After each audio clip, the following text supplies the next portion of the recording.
into my questioning is, I think it's disgraceful to hear my colleagues refer to your sworn testimony as a performance today, or speak in a condescending way, basically suggesting that the woman, because I think that's how the president referred to you, I'm not sure he knows your name or there's some other meaning there, but to basically suggest that the woman should be thankful for whatever she was left with, smear campaign and all, after you were recalled. But I want you to know today that we thank you for your service, your 33 years of service. White House Chief of Staff Mulvaney discussed his belief that it's entirely appropriate to politicize U.S. foreign policy. Here's what he said. If you read the news reports and you believe them, what did McKinley say yesterday? Well, McKinley said yesterday that he was really upset with the political influence in foreign policy. That was one of the reasons he was so upset about this. And I have news for everybody. Get over it. There's going to be political influence in foreign policy.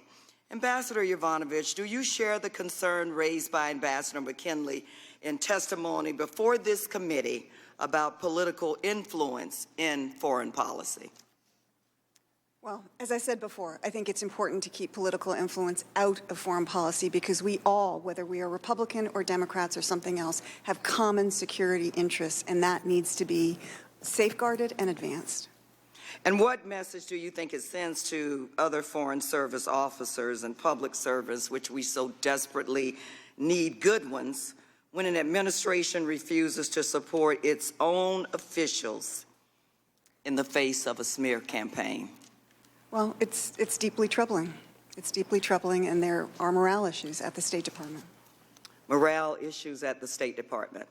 I can understand why. On March 20th of 2019, President Trump tweeted an article that included a letter from Representative Pete Sessions that said you had, and I quote, spoken privately and repeatedly about your disdain for the current administration in a way that might call for the expulsion of you as your ambassador to Ukraine immediately.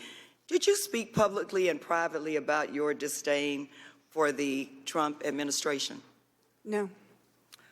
Why do you think the president would want to push such a lie? I don't know. I don't know. Policies change, but U.S. interests don't.